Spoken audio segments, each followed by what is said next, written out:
Let's all go to the lobby. Let's all go to the lobby. Let's all go to the lobby to get ourselves a treat.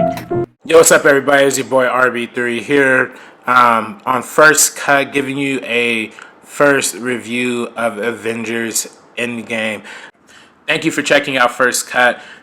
Usually we are a video-focused, channel. We have video reviews and a video podcast, but you're just going to hear my voice today because I just kind of want to get this review out, and I don't necessarily have the production means of having a full camera setup and lights and all that stuff right now. I just kind of want to get this review out and get my thoughts out there on Avengers Infinity War.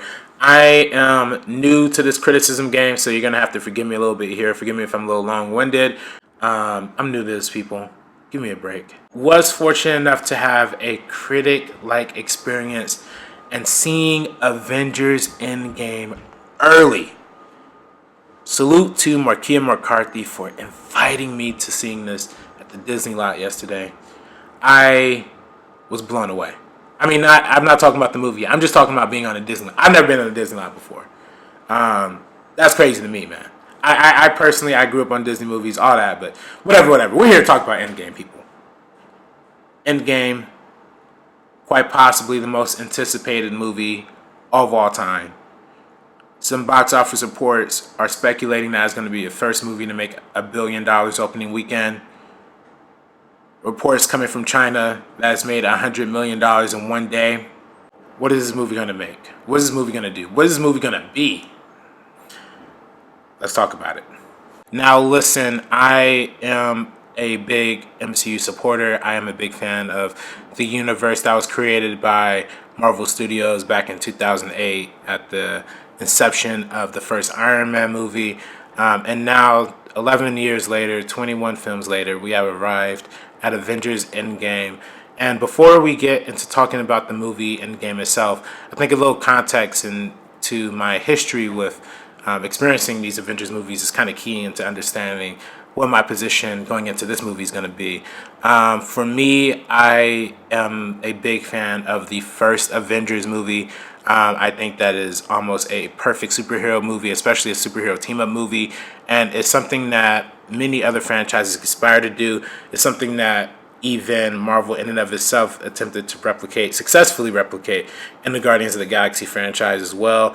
And I think one of the things that sets Guardians of the Galaxy apart from the Avengers franchise is that while the first Avengers is a spectacular film filled with great action, great character moments, and a great understanding of the characters and their place in this universe, the sequels have unfortunately been quite underwhelming, to say the least. Avengers Age of Ultron is a well put together film. It has some strong themes, and Ultron is a decent villain, but at the end of the day, you never really had that big hurrah experience that you had in the first Avengers movie, and that's okay. Not every superhero movie needs that, but I think I think that's the goal. I think that's what they're trying to go for, and it just didn't work. And I think to further solidify how Marvel has kind of chased this ambitious recreation of the first Avengers film, we see Avengers Infinity War that came out last year around the same time. Now, I personally did not really enjoy Infinity War as much as the rest.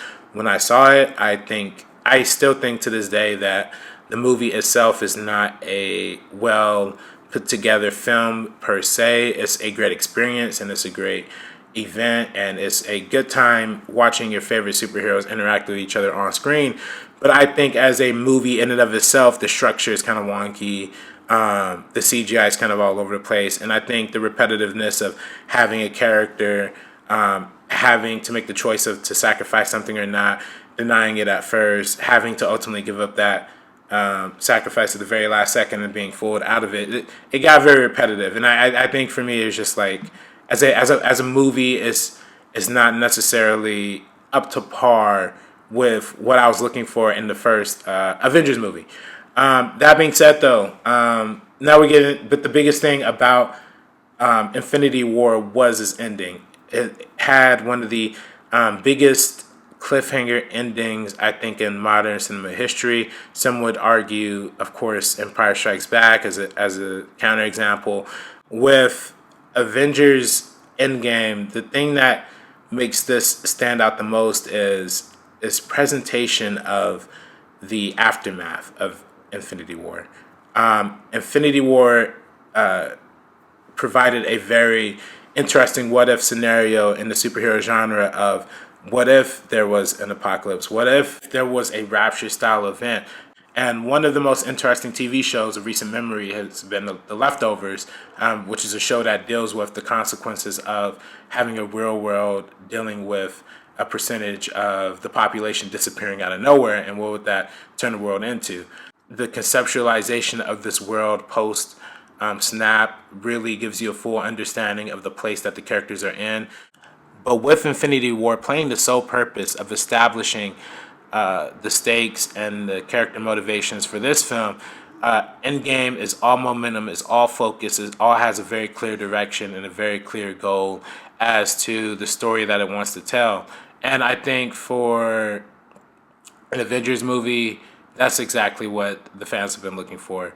I think that this movie is honestly one of the most epic experiences I've ever seen in a movie theater since the first Avengers movie.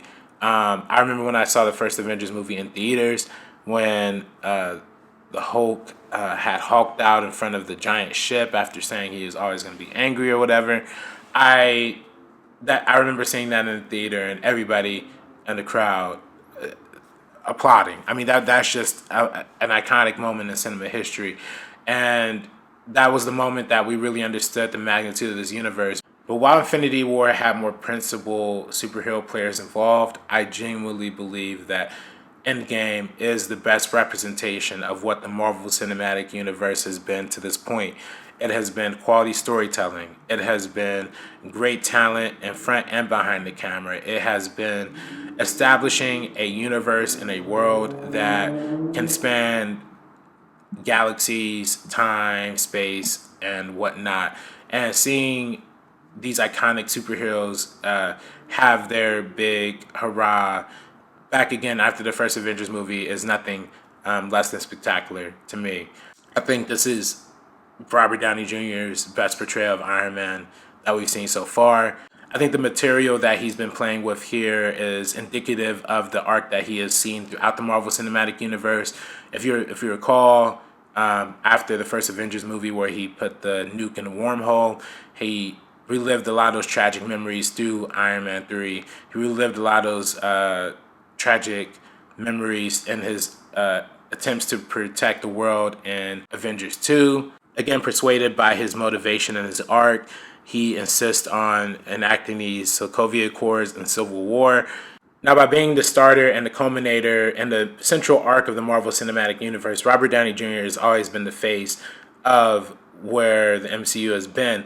But we cannot discredit Chris Evans' portrayal of Captain America in this discussion as well, because the directors of this movie, whose previous two films in the MCU, or previous three films in the MCU, included Captain America Winter Soldier, Captain America Civil War, and Avengers Infinity War, Joe and Anthony Russo, pay very close attention as to what they want to say about Cap in this movie. I felt personally that his character didn't have anything to work with in Infinity War, and that was also one of the bigger disappointments to me, because even though I love Iron Man, even though I love Tony Stark, I've kind of seen a lot of what Captain America has represented and the kind of change that his character has embodied, not just as a character, as a leader, but also as a representation of America itself. Chris Evans' Captain America embodies the shift in ideology that we see in American politics from the past to the future. So I think his character has had one of the most interesting perspectives in the Marvel Cinematic Universe as well. And, Chris Evans is great. And we also see Thor come back, Chris Hemsworth. Even after facing the tragic events of Infinity War, due to the direction that Taika Waititi took his character in Thor Ragnarok, Thor still plays a vital part in the comedic relief throughout this film, which I personally really enjoyed. And of course, we're talking about other Avengers too: Black Widow, Hawkeye, who is now Ronin, and Don Cheadle as War Machine, and a few others. I really don't want to get into too much plot detail. I mean, as you can kind of tell, I'm kind of just fluffing out this review with just talking. So I really I want to kind of show how much I love this movie and respect this movie without giving away any details per se. But I want to communicate this is the Avengers movie that we've been waiting for. I have been underwhelmed by many Avengers movies outside of the first one. And even though I enjoy Infinity War, I think this movie is the one we've been waiting for. This has the emotion, it has the heart, it has the triumph, it has the everything that you can want from a movie. This film has, and a lot of people compare the Marvel Cinematic Universe to a grandiose, big scale television show, and while I think that comparison is admirable and is definitely with merit, I see these movies playing on an individual level very strongly. A lot of these films, when you look at something like the first Iron Man, like Captain America Winter Soldier, like Black Panther, they have a very central and important theme. They have a very central story. They have a very self-contained story. And they function just as well on their own as individual movies as they do as part of a greater cinematic universe. And I think Avengers Endgame stands that test too. It of course, having the information and the knowledge of the 22 films or 21 films that came before this movie is definitely beneficial. And in fact, it's almost crucial, I would argue. But as a film in and of itself, take away the pretext, take away everything that came before it, all of the story that came before it. We just look at the craftsmanship of this film, the cinematography, the pace, the acting, the visuals, the story, the emotion, the action. This is, bar none, one of the best Marvel movies ever made. I say that with all honesty, people. And while I think it's not fair to call this movie a conclusion of the Marvel Cinematic Universe that many, kind of critics and articles are kind of proclaiming, it's not a conclusion. It's the story's going to keep going. It is. I mean, come on, let's not be silly here. They have a whole Spider-Man movie announced next month, so it's not like this is the last Marvel movie ever. But I compare this personally to my favorite show, Breaking Bad. And I'm not making the comparison to the Breaking Bad because it's a serialized story. I'm making the comparison to Breaking Bad because the finale of Breaking Bad is equally one of the most satisfying and devastating experiences I've ever had consuming any form of media. And I think Avengers Endgame definitely shoots for that as well. So I personally love this film. I think everybody, I give it one of the highest recommendations. I've only seen it once. And the biggest thank yous to Markia McCarthy for inviting me to this amazing experience. I have dreamed of this moment forever. I have dreamed of this moment for years. And being there, seeing this movie a couple days early, getting this review out has been great. So please subscribe to First Cut. This is honest review coming from RB3, and I hope you check out it. I hope you check out Endgame. I hope you're as moved by it as I was. This is really the first movie in a long time to really make me feel like a child again. But anyway, folks, those are my thoughts. Please subscribe to First Cut. Ace and I are going to do a spoiler review of Avengers Endgame as well. And it's going to be a great time.